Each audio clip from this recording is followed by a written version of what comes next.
श्री गणेशाय नमः। श्री रामचंद्राय नमः। श्री हनुमते नमः। जय हनुमान ज्ञान गुण सागर, जय कपी सती लोग उजागर। भाइयों और बहनों, आज की यह मंगलमयी कथा न केवल हमें हनुमान जी की महिमा का अनुभव कराएगी, बल्कि यह भी बताएगी कि कैसे आज के कलयुग में भी वे हमारे बीच जीवित है, हमारी पुकार सुनते हैं और संकट से उबारते हैं। अध्याय 1, कलयुग का प्रभाव और धर्म का पतन। कलयुग, जिसे शास्त्रों में अधर्म का युग कहा गया है, जहां छल, कपट, क्रोध, लोभ और वासना प्रमुख हो जाते हैं।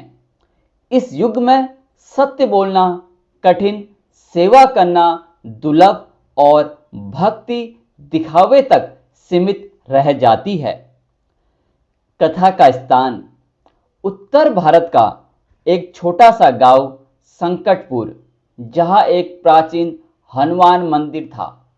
वर्षों पहले वहां रामायण पाठ होता था, सुंदरकांड गुस्सा था और हर मंगलवार को भंडारे लगते थे। पर अब मंदिर वीरान थे। जंजर दीवारें, टूटी घंटियां और सूखी तुलसी। लोग अब सोशल मीडिया और व्यापार में खो गए थे। भगवान को याद करना केवल नाममात्र का ही रह गया था।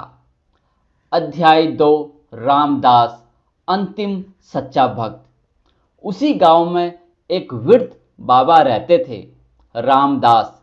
उनका जीवन एक ही नियम पर आधारित था, राम नाम और हनुमान सेवा।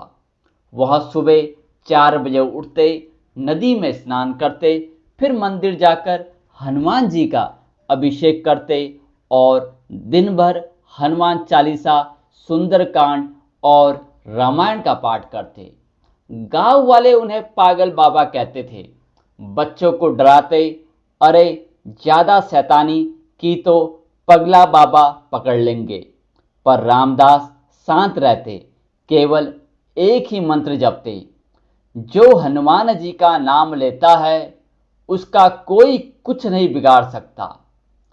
अध्याय 3, संकट की घड़ी, मंदिर पर हमला। एक दिन गांव में 4 लुटेरे आए। रात के समय मंदिर में घुस गए। रामदास ने उन्हें रोका, पर उन्होंने उन्हें धक्का दे दिया और मंदिर की मूर्ति को तोड़ने लगे। रामदास गिर पड़े, रोते हुए बोले, हे हनुमंत लला, कहाँ हो?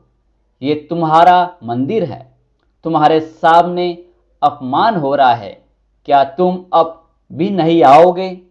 लुटेरे हंसते हुए बोले, अब कोई भगवान नहीं आता बाबा, अब सिर्फ पैसा चलता है। वे चले गए, पर रामदास बेहोश होकर गिर गए। पूरे गांव ने देखा, पर किसी ने उठाया नहीं। अध्याय 4, हनुमान जी का प्रकट होना। रात के तीसरे पहर 3 बजे आकाश में बिजली चमकी। अचानक मंदिर के आसपास हवा चलने लगी और एक विशाल आकृति प्रकट हुई।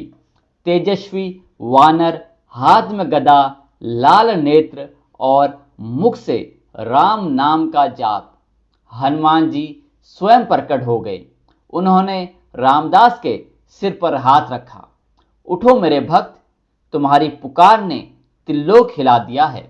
रामदास ने अश्रुपूरित नेत्रों से पूछा, प्रभु, क्या आप सच में आए हैं या यह सपना है? हनुमान जी बोले, सपना नहीं, यह सच्चाई है। मैं चिरजीवी हूं। जब तक राम नाम है, तब तक हनुमान नाम भी है। अध्याय 5, एक अनोखा संवाद, भक्त और भगवान के बीच। हनुमान जी बोले, रामदास, कलयुग कठिन है, पर यह भी जान ले, जो सच्चे मन से भक्ति करता है, उसके लिए मैं तत्क्षण उपस्थित हो जाता हूं। रामदास, प्रभु लोग अब आपको नहीं मानते, न कोई व्रत करता है, न नाम जपता है, मंदिर तोड़ दिए जाते हैं, अब क्या होगा? हनुमान जी बोले, तो सुनो मेरा वरदान, मैं कलयुग में विशेष रूप से मंगलवार के दिन उपस्थित रहूंगा। जो मंगलवार को व्रत करेगा, चालीसा पढ़ेगा, सुंदरकांड करेगा, मैं उसका रक्षक बनूंगा। अध्याय 6 वरदान, मंगलवार की भक्ति और उसका प्रभाव। हनुमान जी ने विस्तार से बताया मंगलवार का व्रत कैसे करें। सुबह ब्रह्म मुहूर्त में उठे, स्नान के बाद लाल वस्त्र पहने, हनुमान जी को गुड़, चना और सिंदूर अर्पित करें। ओम रामदूताय नमः का 108 बार जाप करें। हनुमान चालीसा और सुंदरकांड का पाठ करें। दोपहर का भोजन त्याग कर केवल एक बार सात्विक भोजन करें।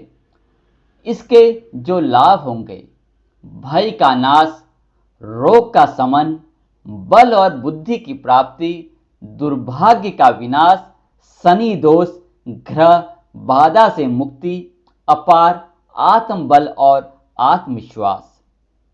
अध्याय 7 रामायण काल की झलक, हनुमान की महिमा। रामदास ने पूछा, प्रभु क्या आपकी शक्ति वैसे ही है जैसे त्रेता युग में थी? हनुमान जी मुस्कुराए और कहा, सुन रामदास, जब मैं लंका गया था तब अकेले मैंने पूरी लंका में आग लगा दी थी। राम नाम की शक्ति से मैं समुद्र पार कर गया, सीता माता को आश्वासन दिया, राम और लक्ष्मण को सजीवनी लाकर दिया, और फिर बोले, आज भी जो भक्त सच्चे मन से राम नाम जपेगा उसमें मेरी शक्ति प्रभावित होगी। अध्याय 8 गांव में बदलाव, चमत्कार का प्रारंभ। प्रातः होते ही गांव वाले मंदिर के पास पहुंचे। देखा मंदिर की मूर्ति पुनः स्थापित हो चुकी थी, दीवारें स्वर्णमयी हो गई थी, घंटियां गूंज रही थी। रामदास फिर खड़े थे, तेजस्वी, निर्भक और ओज से भरपूर। गांव वाले स्तंभित रह गए। सबने रामदास से क्षमा मांगी और हनुमान जी की सेवा में लग गए। वहां फिर से सुंदरकांड होने लगा। मंगलवार को भंडारे लगने लगे और संकटपुरी अब संकट मोचन धाम बन गया। अध्याय 9 आधुनिक समय की सत्य घटनाएं। यह कोई कल्पना नहीं, भारत भर में लाखों ऐसे अनुभव है जहां भक्तों ने मंगलवार को हनुमान चालीसा का पाठ किया और कैंसर जैसी बीमारी से छुटकारा मिला, कोर्ट केस जीत गए, परीक्षा में सफलता मिली, दुर्घटना टल गई, नौकरी और विवाह में रुकावटें दूर हुई।